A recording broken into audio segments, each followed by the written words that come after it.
Baiklah, Bapak Ibu guru hebat di mana saja berada. Assalamualaikum warahmatullahi wabarakatuh.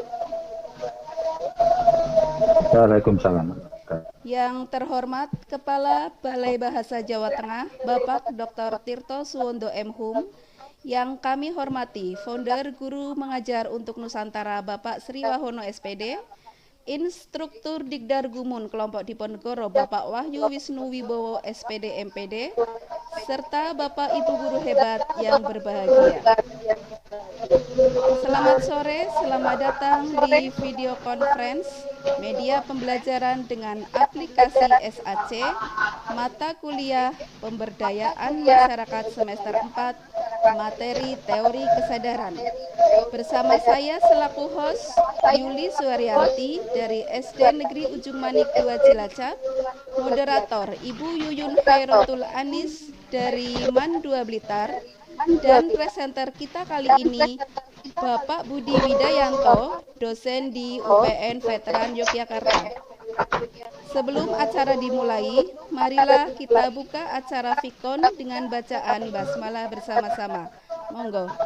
Bismillahirrahmanirrahim.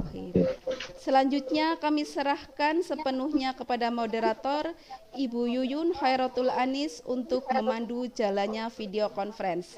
Disilahkan. Ya, mohon maaf. Sebelum di sini saya akan memandu jalannya pelatihan aplikasi media pembelajaran dengan SAJ, mata kuliah pemberdayaan masyarakat dengan materi teori kesadaran oleh Bapak Budi Widayanto.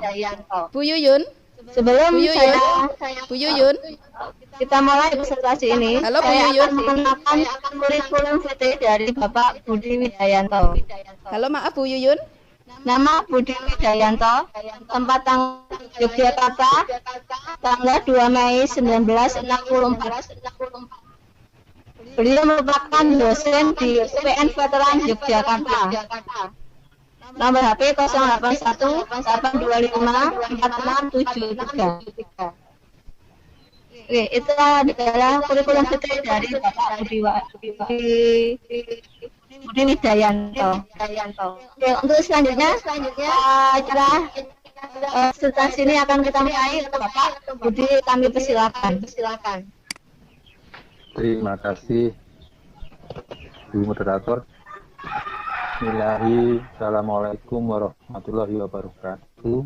Waalaikumsalam. Yang saya hormati Kepala Balai Bahasa Jawa Tengah, kemudian founder dan ketua pelaksana Gumun Bapak Sri Wahono SPD, atas inovasinya sehingga berdaya kita di dalam penyelenggaraan metode pembelajaran mencerdaskan anak bangsa. Dan kepada Bapak Wahyu Wisnu Wibowo SPD MP, instruktur Gumun dan tim Gumun atas arahannya dan tegurannya sehingga saya mampu melaksanakan tugas dengan baik. Serta para guru hebat Nusantara yang saya banggakan, tetap semangat. Pada kesempatan ini saya akan menyampaikan materi yang sangat mendasar bagi kehidupan kita tentang perilaku, yaitu tentang pemberdayaan masyarakat dengan materi tentang teori kesadaran. Jadi perilaku kita sangat dipengaruhi oleh kesadaran kita. Semakin tinggi kesadaran kita, semakin baik perilakunya. Nah, ini adalah materi awalnya. Kita diskusikan secara lengkap, dan dalam pemberdayaan masyarakat itu tahapan yang paling awal adalah menggugah kesadaran sehingga mampu untuk memperbaiki dirinya sendiri untuk mencapai kesejahteraannya. Teori kesadaran itu diawali oleh seorang tokoh pendidikan yang sangat kontroversial. Dia merupakan pegiat pendidikan di negaranya di Brasil. Dia menggugat sebuah sistem pendidikan yang telah mapan dalam masyarakat Brasil. Bagi dia, sistem pendidikan itu sama sekali tidak berpihak pada rakyat miskin, tetapi justru mengasingkan dan menjadi alat penindasan oleh penguasa. Itu statementnya Paulo Freire. Dia mengamati di dalam masyarakat bahwa ada kepedulian oleh Freire tentang masyarakat yang tertindas. Kemudian ada kesadaran situasi historis, kultural. Ada, kalau juga sama dengan di Indonesia, ada namanya budaya bisu. Jadi budaya bisu itu bukan karena dia tidak bisa bicara, tetapi dia hanya menerima apa yang dia dapatkan dari kebijakan-kebijakan yang ada di dalam di negaranya. Jadi ada dua kutub, satu mendominasi, yang lain didominasi. Kemudian juga Freire mencoba memberikan bagaimana cara orang itu bertahan. Di dalam teori pemberdayaan itu ada 5 program pemberdayaan masyarakat, ada 5 misi. Yang pertama awalnya memang semua dari penyadaran. Kemudian kalau ada kesadaran itu sudah tumbuh, maka ada yang namanya mengorganisasikan. Jadi kalau sudah sadar, kemudian diorganisasikan, bagaimana dia mengaspirasikan kesadarannya itu. Kemudian selanjutnya ada yang namanya kaderisasi pendampingan. Jadi dengan organisasi itu akan muncul orang banyak ya, yang sadar, kemudian dia akan berbuat dalam komunitas yang agak lebih banyak. Kemudian dukungan teknis, jadi bagaimana dia terampil di dalam menyampaikan pendapat, terampil dalam berdiskusi dan lain sebagainya. Yang terakhir tentang sistem, jadi sistemnya dirubah. Jadi kalau kesadaran diri tumbuh, kemudian kesadaran kelompok tumbuh, kemudian kesadaran dalam wilayah yang lebih luas juga tumbuh, maka dilakukan pengelolaan sistem. Jadi bukan hanya perilakunya, tapi kebijakan-kebijakan itu sudah berdasarkan pada kesadaran yang ada. Jadi sistemnya itu memberikan tempat bagi masyarakat yang sudah mencapai pada tahap kesadaran. Nah, Smith memberikan kategori pengkajian kesadaran itu menjadi 3. Ini yang perlu kita pelajari bersama, bahwa ada yang namanya kesadaran itu, ada kesadaran magis gitu ya, natural ya. Ada yang naif, ada yang kritis. Mungkin ini yang saya lanjutkan ke selanjutnya ya. Teori kesadaran yang ada 4 tahapan, tapi sebenarnya ini ada 3. Jadi bagaimana kesadaran itu dari semi intransitif, kesadaran transitif naif, kesadaran semi intransitif, dan kesadaran transitif kritis. Bisa sampaikan yang namanya magis gitu ya. Dalam hal ini merupakan kesadaran yang paling rendah yang dimiliki oleh manusia. Jadi orang dengan kesadaran ini melihat kehidupan mereka sebagai sesuatu yang tidak terelakkan, natural dan sulit diubah. Ya, itu kalau orang desa misalnya ya tertutup ya, menerima informasi dari luar itu tidak cepat dan seterusnya, itu magis gitu ya. Kemudian selanjutnya ada yang namanya kesadaran naif ya. Naif itu di dalam pengertian ilmu sosial itu adalah sifat manusia yang hanya memandang segala sesuatu secara lurus gitu ya. Nah, maka mari kita berubah. Karena orang pada tingkat kesadaran ini bisa menjadi subjek yang mampu berdialog dengan lain, tapi dia belum sampai pada tahap memahami realitas, atau kalau dalam bahasa aslinya itu full act of knowing. Mereka mampu memahami masalah, namun mereka cenderung untuk menyepelekan, tidak menguji secara cermat apa yang menjadi persoalan-persoalan itu. Kalau orang hebat itu mengatakan satu, orang hebat itu yang pertama itu dia memikirkan ide gitu ya. Kemudian yang kedua, orang hebat itu orang memikirkan masalah. Yang terakhir, orang yang memikirkan orang lain. Jadi ada tingkatannya. Kalau kita menjadi hebat ya harus memikirkan ide itu. Nah, kalau yang di naif itu, mereka sangat rentan manipulasi terutama oleh elit politik, propaganda, slogan. Kalau kita memilih sesuatu itu tidak berdasarkan pada ilmunya, tapi berdasarkan pada propaganda itu. Kemudian yang paling penting adalah kesadaran kritis. Ini adalah sebuah kesadaran yang paling tinggi di dalam arkeologi kesadaran manusia. Ya, menurut Freire, gitu ya. Manusia dalam kesadaran ini yang mampu berpikir, mampu bertindak sebagai suatu subjek, serta mampu memahami realitas keberadaannya secara menyeluruh. Jadi mampu memahami pemahaman yang baik tentang realitas sosial yang ada. Kesadaran pada posisi ini itu di slide saya sampaikan tidak bisa dia diimpus, ya, dipaksakan, ya. Tapi dia lahir, ya, melalui sebuah kreativitas dalam diri kita sendiri. Saya berikan contoh, misalnya di Jogja itu COVID ya, masih kasus COVID-19 juga masih naik turun, ya. Kadang ada 0, kadang naik, dan seterusnya, kadang 0 naik, artinya apa? Masih positif. Tetapi kalau Bapak Ibu pindah Jogja, kemudian malam minggu jalan-jalan ke Malioboro, itu kayak tidak ada COVID, ya. Kalau minggu kemudian jalan-jalan ke Pasti, itu tempat jualannya kuliner, kemudian ada jual tanaman, hewan, itu sudah kayak nggak ada COVID.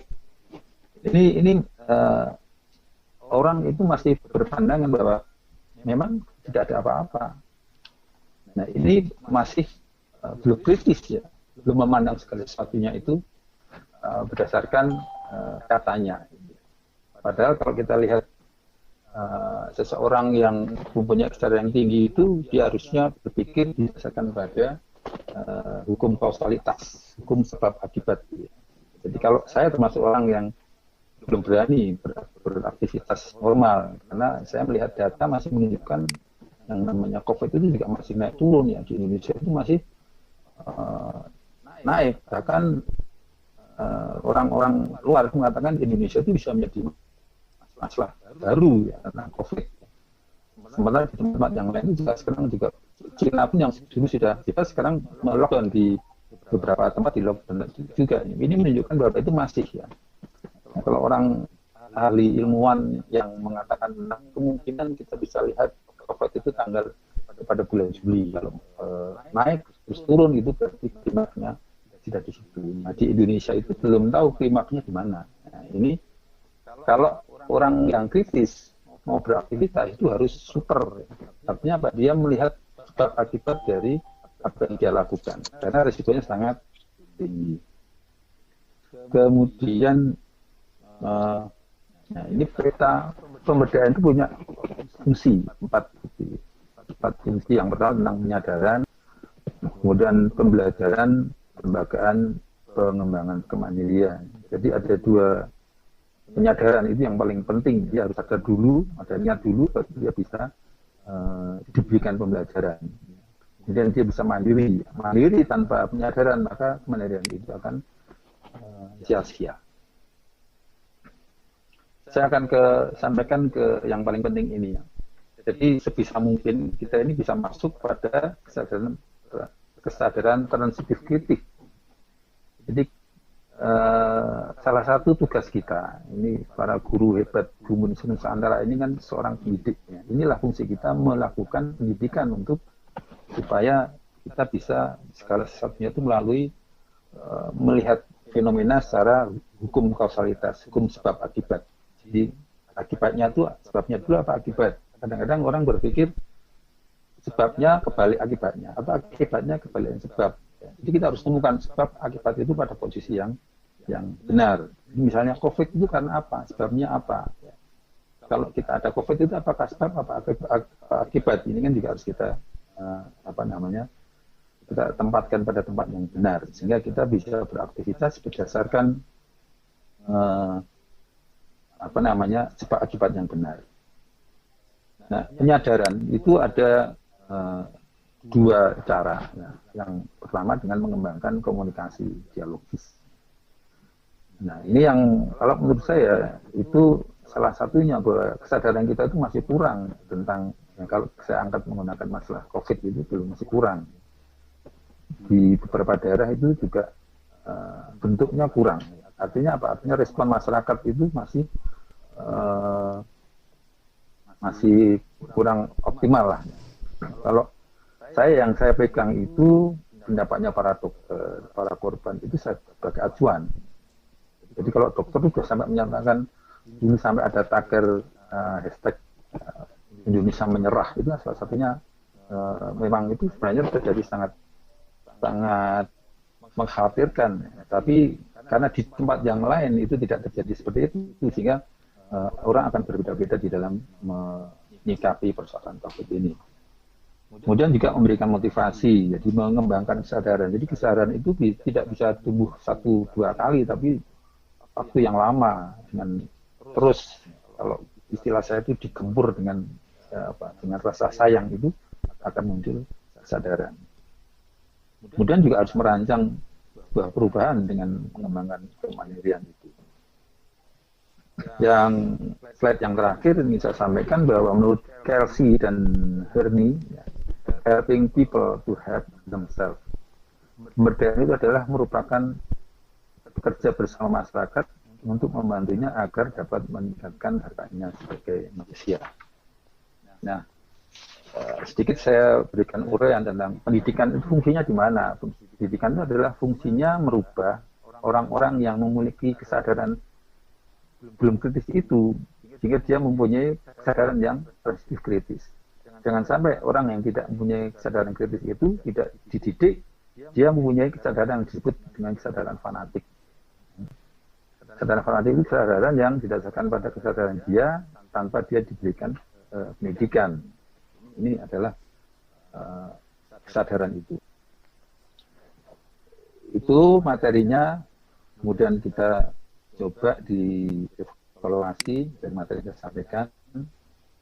Yang pertama, ini sekalian saya memberikan pertanyaan sekaligus kita memberikan pembahasan di soal itu. Yang pertama tentang sebutkan urutan yang benar nilai atau misi program pemberdayaan masyarakat. Apakah organisasi penyadaran berikutnya? Jadi kata kuncinya di dalam teori tadi adalah yang paling penting itu adalah penyadaran. Maka kalau kata kuncinya penyadaran itu ada di poin C atau D.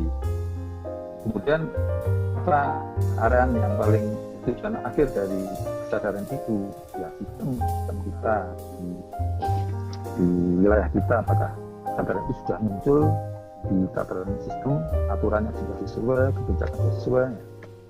Maka dari pertanyaan ini bisa kita berikan jawabannya adalah di poin C.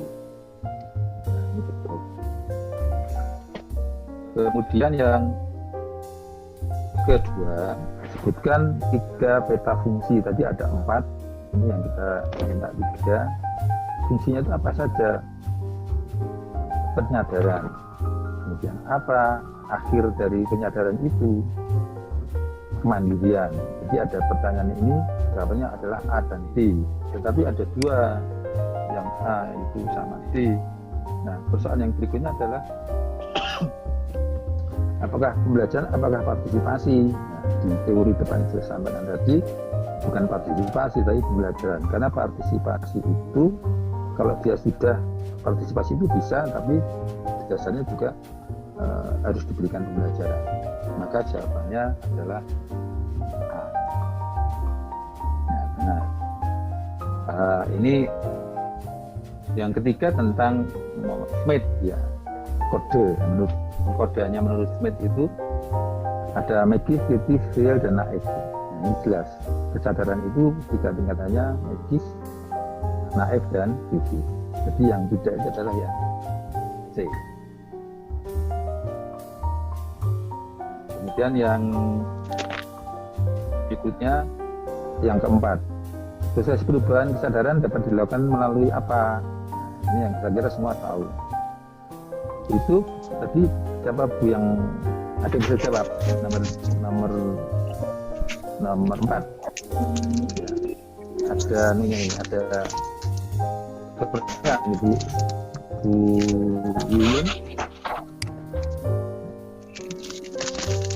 Apa prosesnya? Nah, kalau ada yang ingin jawab, nanti dipertanyakan ya. Pertanyaan nomor 4 itu proses perubahan kesadaran dapat dilakukan melalui apa? Pendidikan. Jadi adalah pendidikan. Kemudian yang terakhir tentang salah satu bentuk kesadaran kritis adalah apa? Nah, inilah kata kunci dari kesadaran itu, bahwa orang yang sadar itu orang yang bebas. Dia kritis dan dia bebas. Jadi dia bisa membebaskan dari belenggu sosial, belenggu kelompok. Jadi dia memilih sesuatu itu karena dia punya kebebasan nilai kalau di dalam teori nilai itu. Bukan berarti melawan, tapi pilihan dia itu tepat. Bukan karena ikut orang lain, tapi karena dia mempunyai nilai, mempunyai pemahaman tentang sebab akibat. Jadi yang kelima ini jawabannya adalah pandangan kritis dan membebaskan diri. Nah, jawabannya 100. Demikian materi yang bisa saya sampaikan. Selanjutnya kalau ada yang mau ditanyakan, silakan. Selanjutnya saya kembalikan ke Ibu Yuyun sebagai moderator. Gitu Bu, terima kasih Bu Yuyun. Oke. Iya. Oke. Demikianlah pemaparan ya. SAC dari Pak Budi Widayanto yang sangat menarik ya. Seolah-olah serasa saya menjadi mahasiswa lagi mendapatkan pemaparan tentang kesadaran. Jadi ini sangat materinya menarik, apalagi ini membahas kesadaran masyarakat di era pandemi seperti saat ini. Oke Pak Budi, ini ada beberapa pertanyaan. Ini akan saya bacakan di chat. Oke, yang pertama pertanyaan dari Bu Puji.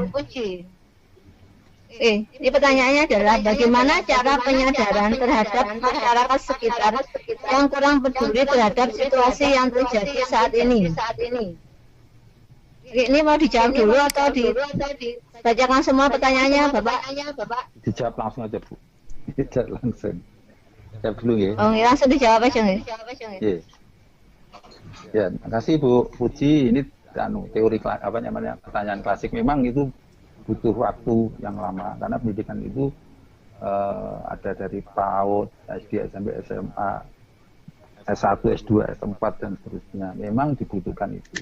Tapi minimal kesadaran yang harus kita tumbuh itu orang itu bisa berpikir tentang hubungan kausal, sebab akibat gitu. Mana yang sebab, mana yang akibat harus ditemukan.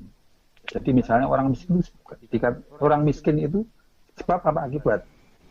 Bisa itu akibat. Karena apa? Karena bodoh. Bodoh itu sebab apa akibat? Bodoh itu bisa karena akibat. Sebab karena apa? Karena miskin nggak punya uang, nggak sekolah. Miskin itu karena apa? Itu juga bisa akibat. Akibatnya apa?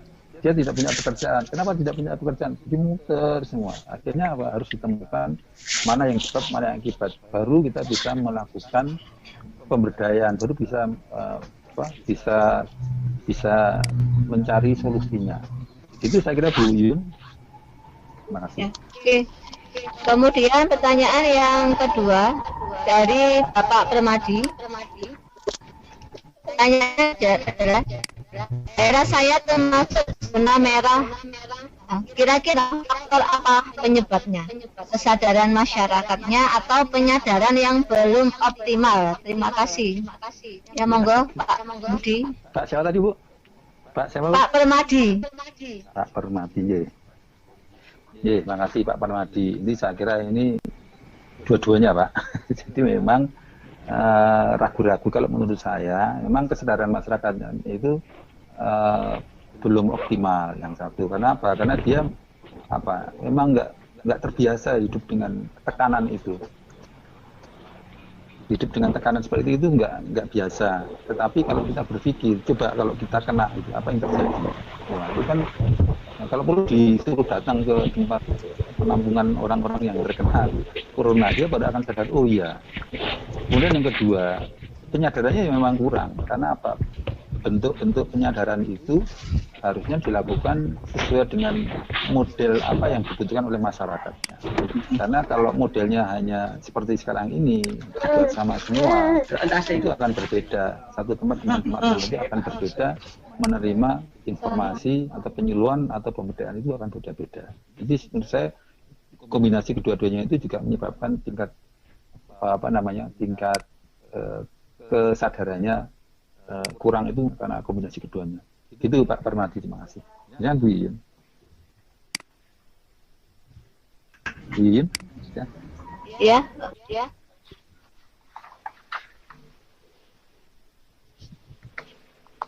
Sudah Bu Iin? Kok masyarakat yang masih dalam tataran kesadaran magis pada masa pandemi ini? Coba diulangi Bu, tadi agak hilang yang di depannya. Pertanyaan dari Bapak Prasetyo Mukti W. Pertanyaannya adalah bagaimana cara penyadaran kelompok masyarakat yang masih dalam tataran kesadaran magis pada masa pandemi ini? Iya, makasih. Ini bagus Pak Prasetyo. Khususnya memang masyarakat kita itu masih seperti itu Pak. Jadi 350 tahun itu dijajah. Kemudian ini merdeka juga masih belum bisa mengaktualisasikan kebutuhannya, pikirannya. Memang kalau ini kesadaran itu tidak butuh waktu yang lama Pak. Tetapi kalau yang masyarakat model seperti ini itu memang peran tokoh masyarakat, peran para orang-orang yang memiliki dituakan di masyarakat itu sangat dibutuhkan, karena masyarakat itu sangat bergantung pada tokoh-tokoh atau orang-orang yang menjadi teladannya di daerah itu. Jadi ini memang harus berubah dulu. Jadi paling minimal begini Pak, minimal dia bisa menganalisa sebab akibat. Jadi pandemi itu sebab apa akibat? Akibatnya kenapa? Akibatnya enggak gitu. Misalnya akibatnya enggak menggunakan protokol yang ketat. Kenapa kok dia tidak sebab akibatnya kenapa kok dia tidak protokol ketat? Karena dia tidak mendapatkan penyadaran yang pas, yang tepat, tidak mendapat penyadaran yang tepat. Kenapa kok tidak? Metodenya mungkin salah. Kenapa metodenya yang salah? Mungkin orangnya yang salah dan seterusnya. Tetapi minimal kalau ya masyarakat yang seperti ini pendekatannya adalah dengan menggunakan tokoh-tokoh masyarakat. Begitu Pak Prasetyo. Semoga tidak puas. Jadi sudah Bu.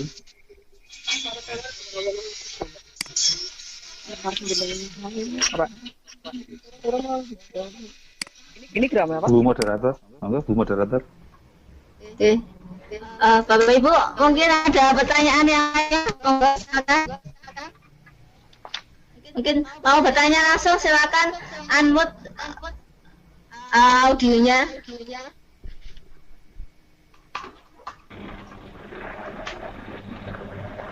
Silakan, ada yang mau bertanya lagi? Oh, sebentar, ada yang bertanya ini Pak. Dari Ibu Siti Mariam. Ini pertanyaannya. Alternatif jalan penyadaran itu seperti apa, Pak, contohnya? Terima kasih. Di desa saya juga sulit menerapkan. Terputus. Jadi artinya alternatif jalan penyadaran itu seperti apa? Contohnya ya, di desanya beliaunya juga sulit dalam menerapkan kesadaran itu. Iya, terima kasih. Itu Pak Budi. Iya, Bu. Terima kasih Bu Siti Mariam. Ya, ini fenomenanya secara nasional, secara dunia mungkin. Seperti di Indonesia itu kan gitu. Mau lockdown atau mau PSBB dan sebagainya kan itu kan sulit. Bahkan di desa saya, di desa tempat saya itu langsung lockdown itu. Kampung satu dengan kampung lain lockdown. Bahkan ada sampai ada gesekan antara satu kampung dengan yang lain. Karena mau masuk ke sana nggak bisa, karena nggak bisa. Nah, alternatifnya apa? Alternatifnya ya ini harusnya menggunakan tadi sistem Bu ya. Sistem artinya apa? Antar orang, antar kampung itu harus ada sistem. Karena kalau satu kampung di stop, ditutup, kampung lain yang tidak, itu ya nggak bisa. Kemudian sekali lagi kesadaran untuk mengetahui sebab akibat itu harus jelas. Kenapa kok tidak tertib? Itu kan akibat. Sebabnya apa? Nah, mungkin dia tidak terbiasa dengan dengan kehidupan yang seperti ini, Dengan yang nggak tekanan. biasa. Tekanan itu ya nggak bisa. Kenapa kok nggak bisa? Ya ini kebiasaan. Nah, maka kalau misalnya, oh ini masalah kebiasaan, maka kebiasaan itu yang harus dirubah. New normal itu kan sebenarnya kan akan mencari kebiasaan baru dengan kebiasaan yang lama itu yang mau. Tapi ini pun juga akan sulit. Karena apa? Karena Cina tadi saya sampaikan yang sudah bersih, sekarang beberapa tempat di lockdown lagi karena memang ada gejala lagi. Kalau di Indonesia memang perlu disadarkan bahwa puncak pandemi ini kan belum terlihat, sehingga bisa dimungkinkan ini masih berlanjut. Masih Itu harus berjalan diambil terus. dulu. Nggih. Ini masih berjalan terus. Jadi kalau Iya sudah Pak, soalnya begini ya Pak, depan rumah itu kan bekerja di Korea, tanggal 14 Mei itu pulang. Nah itu kan kita menyadarkan sulit ya kalau orangnya tidak keluar yang butuh pemenuhan kebutuhan sehari-hari. Nah, akhirnya ketika membuka pintu itu depan rumahnya, saya depan rumahnya, selapannya juga langsung loroi, hei Pak aja metu, oh di dalam saja. Nah, seperti itu kita ketemu ya kasihan. iya. Ya, Inji, tapi Pak, Inji. ya memang tidak harus kasihan Bu, memang harus begitu. Jadi jangan itu dianggap sebagai kasihan, tidak. Tapi memang pendekatannya seperti itu. Jadi memang kalau di kampung itu sudah aman, itu kalau ada orang asing masuk itu yang harus diwaspadai. Jadi hanya itu kebiasaan saja, kebiasaan. Kalau orang Jawa itu kan kewoh ya, Iya, artinya jangan memakai perkewoh. perasaan.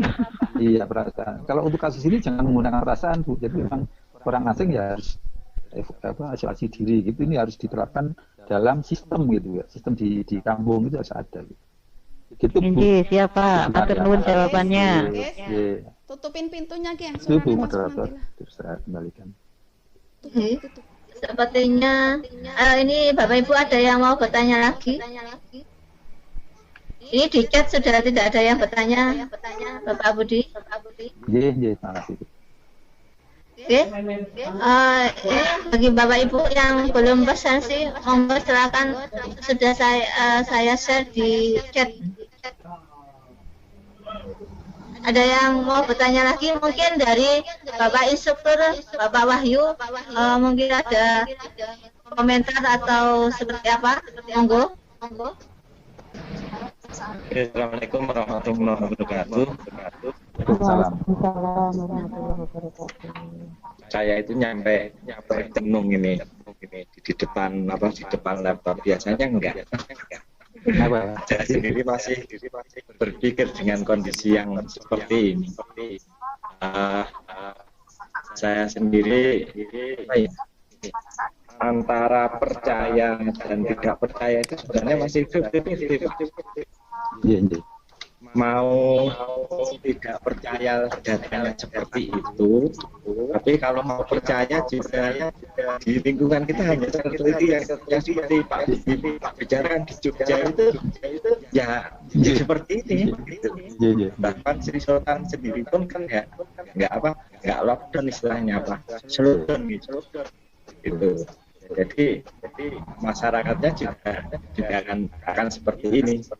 Jadi menurut Pak Budi gimana? Gitu. Baik Pak Wahyu, kalau saya itu milih yang waspada Pak. Karena saya pegawai negeri jadi agak aman gitu Pak, dari sisi logistik agak aman gitu ya. Tapi untuk teman-teman yang logistiknya nggak aman itu yang menjadi masalah. Saya berikan contoh, saya itu kalau Jumatan itu ada dua tempat. Satu tempat tertib dengan jarak, satu tempat itu tidak tertib dengan jarak. Kalau nggak tidak dekat malah dimarahi gitu ya. Nah, jika kalian memilih yang ada jarak gitu ya. Jadi ini persoalan akhirnya individu, bagaimana kita memilih. Saya tidak berani beresiko. Yang tadi saya juga sama Pak Wahyu, jadi percaya dan tidak itu. Tapi saya melihat kondisi data saja saya bahwa angka itu belum turun gitu, sehingga saya belum berani aktivitas normal. Saya tidak ingin ada klaster baru kalau saya di kampus itu ketat sekali, karena nggak mau ada klaster baru sehingga semua protokolnya harus sangat ketat. Bahkan penerimaan mahasiswa baru itu kita harus menggunakan APD lengkap kayak di rumah sakit gitu. Jadi Kak Wahyu, kalau saya hanya milih yang waspada aja. Nah, Tapi kalau kita itu posisinya takut itu salah nggak, Pak? Kalau waspada harus gitu ya. Kalau posisi takut, Menurut saya takut salah, yang benar sadar. sebenarnya kalau takut itu persalahan Pak. Apa ya? Keimanan juga ya, saya nggak tahu nih Pak Ustadz. Tapi jangan takut lah, jadi biasa saja. Tapi waspada. Takut terarah ketekanan, Pak. Nah, jangan itu kalau takut nanti ketekanan Pak. Itu yang bahaya. Itu justru malah menurunkan imun gitu ya. Iya. Itu Pak Wahyu, kalau takut itu nanti justru menurunkan imun, itu yang bahaya. Menurunkan imun kita. berarti posisinya itu nggak boleh takut, cuma kita harus tetap waspada gitu loh. Sadar, Iya, Pak. sadar. Terima kasih Pak. Sama-sama Pak Wahyu. Oke, terima kasih pada Bapak Wahyu. Untuk Bapak Ibu lainnya, mungkin ada tambahan atau pertanyaan kembali? Sudah Ibu, kayaknya mantap sekali, jawabannya juga jelas. Terima kasih sekali Bapak presenter, sukses selalu. Amin, amin ya Ibu. Terima kasih. Oke, bagaimana Bapak Budi? Ini sepertinya waktu juga sudah menunjukkan hampir jam. Mungkin silakan kalau Budi memberikan kesimpulan atau closing statement dari diskusi hari ini. Iya, terima kasih. Jadi yang pertama ini saya punya moto hidup itu, satu, urip itu urip ya. Kali saya memberikan materi ini supaya bisa memberikan pencerahan pada Bapak Ibu semua. Kemudian yang kuncinya adalah bahwa kesadaran itu kalau kita sulit membangunnya, bangun saja dari melihat garis satu dari hukum kausalitas itu, sebab akibat. Jadi kenapa orang itu terpapar, itu bisa cek semua. Yang terpapar itu memang dia disebabkan karena dia itu nggak tertib. Salah satunya, misalnya dia dari luar daerah, atau dia sering pergian, atau dia tidak pakai tidak pakai protokol yang ketat. Kalau dokter itu ya, dokter yang meninggal itu ya itu udah resikonya lah, karena memang ya sulit dihindari. Tetapi prinsipnya lakukan segala sesuatu itu dengan mempertimbangkan hubungan sebab akibat. Kalau kita sudah waspada, tadi Pak Wahyu mengatakan ini sudah takdir dan sebagainya. Saya kira itu penutupnya Bu Yuyun sebagai moderator. Terima kasih. Atas kekurangan saya mohon maaf. Assalamualaikum warahmatullahi wabarakatuh. Waalaikumsalam warahmatullahi wabarakatuh. Demikianlah diskusi tentang kesadaran. Jadi kesadaran sadar itu hal yang sederhana di kata-kata, tapi sangat sulit dalam menerapkan. Kita tahu bahwa minimnya kesadaran masyarakat, akhirnya pandemi ini sampai sudah beberapa bulan belum berakhir juga. Ini memberikan kesadaran baru bagi kita tentang apa arti itu sadar dan memberikan makna bagi kehidupan kita. Demikian pesannya sini, saya selaku moderator mohon maaf jika ada kesalahan kata maupun gangguan teknis. Untuk selanjutnya akan kami berikan kepada host, pada Ibu Yuli, kami persilakan.